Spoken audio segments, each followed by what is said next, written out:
سؤال بيشغل ناس كتير من أول يوم للبشرية ولحد دلوقتي، هو ليه مش كل الناس أغنياء ومرتاحين زي بعض بدون تعب ولا ظلم؟ مع إن إجابة السؤال ده البديهية إننا هنا مش في الجنة، ولكن ماذا لو تحولت الأرض لجنة حقيقية متوفر فيها كل حاجة لكل الناس زيهم زي بعض؟ هل ده الحل علشان يعيشوا مبسوطين؟ السؤال ده جاوبت عليه تجربة من أخطر التجارب في العالم وأكثرهم رعبا، تجربة الكون 25. سنة 58 فكر عالم السلوك الأمريكي جون بي كالهون في نفس السؤال ده، وقال هيحصل إيه لو عملنا نموذج مصغر يوتوبي للجنة على الأرض، وبدأ بالفعل في تصميم مدينة فاضلة للفئران متوفر فيها كل حاجة ممكن يحلم بيها أي فار، من أكل وشرب ومساحات واسعة، ولا في خوف من الافتراس ولا خوف من الموت من الجوع. وبالفعل بدأ التجربة بتاعته سنة 68، يعني بعد 10 سنين من الدراسة، وسماها بالحوض السلوكي، وكان الغرض منه دراسة سلوكيات الفئران لو توفرت لها كل الاحتياجات بدون تعب. بدأ كالهن ب4 أقفاص ضخمة متصلة، وبدأ ب4 أزواج من الفئران، 4 ذكور و4 إناث.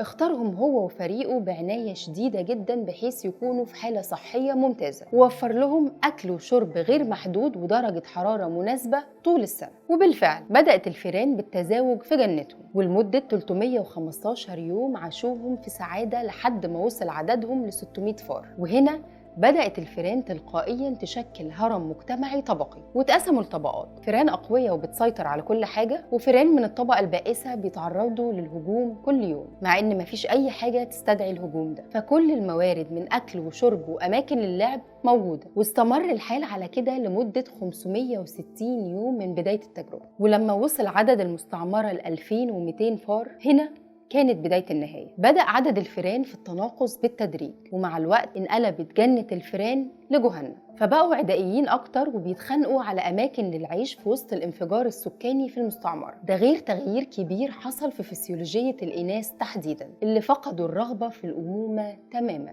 فبمجرد الولادة بقت بتتخلى الأم عن أولادها وتعاملهم بعنف شديد بيصل أحياناً للقتل، بل إنه أصبح من الطبيعي بين فئران المستعمرة إنهم يسيبوا الأكل اللي متوفر لهم ويستبدلوه بإنهم ياكلوا بعض. في الوقت ده ظهرت مجموعة جديدة من ذكور الفئران، طبقة جديدة أقوى وأجمل، أطلق عليهم كالن اسم الجميلون. وبرغم إن الفار كائن اجتماعي وبيعيش في جماعات، إلا إن الفئة الجديدة دي اتولدت عندها رغبة كبيرة في الانعزال والوحدة، وظهرت عندهم عدم الرغبة في التزاوج، بل كمان ظهر بينهم الشذوذ. وتحولت مع الوقت فئران المستعمرة لروبوتات، تنام وتقوم تاكل وترجع تنام تاني. واستمر الوضع ده لمدة 40 يوم. في اليوم ال600 للمستعمرة أصبحت شبه منتهية تماما، فئران قليلة ما بتتفاعلش مع بعضها ومفيش ما بينهم أي رغبة للتكاثر، ونادر جدا لما تحصل حالة ولادة برغم إن كل حاجة متوفرة، لحد ما في النهاية اتولد فار في وسط عدد قليل من سكان المستعمرة، وكان نشيط أكتر وعدائي أكتر من كل الأجيال السابقة، وقدر يقتل باقي الفئران اللي موجودة في المستعمرة علشان جنة الفئران تنتهي تماما وتنقرض. التجربة دي كررها جون كالهن 25 مرة من سنة 68 لسنة 95، وكانت كل مرة بتوصل لنفس النتائج: جنة متوافر فيها كل حاجة وتكاثر لسكانها بشكل أكبر من الطبيعي، تقسيم طبقي هرمي للفئران، العزوف عن التزاوج، ظهور الشذوذ والقتل، ثم الانقراض، في شكل مثالي لأي سقوط حضاري حصل لأي حضارة بشرية، بتوصل لقمة البذخ ثم الهلاك والانقراض. علشان يسيب عندنا أسئلة كتير مهمة ومحيرة: هل لو ده توفر للبشر هيوصلوا لنفس النتيجة؟ وهل اللي حصل في تجربة الكون 25 له علاقة باللي بيحصل في دول غنية ومتطورة جدا، إنها في الوقت الحالي معدل مواليدها قل جدا وحاليا خايفين من الانقراض، ونسبة الاكتئاب والانتحار والوحدة فيها زادوا بشكل كبير؟ هل تجربة الكون 25 بتمثل حكمة ربانية في وجود الصراع بين الطبقات البشرية، ولا للبشر قوانين أخرى؟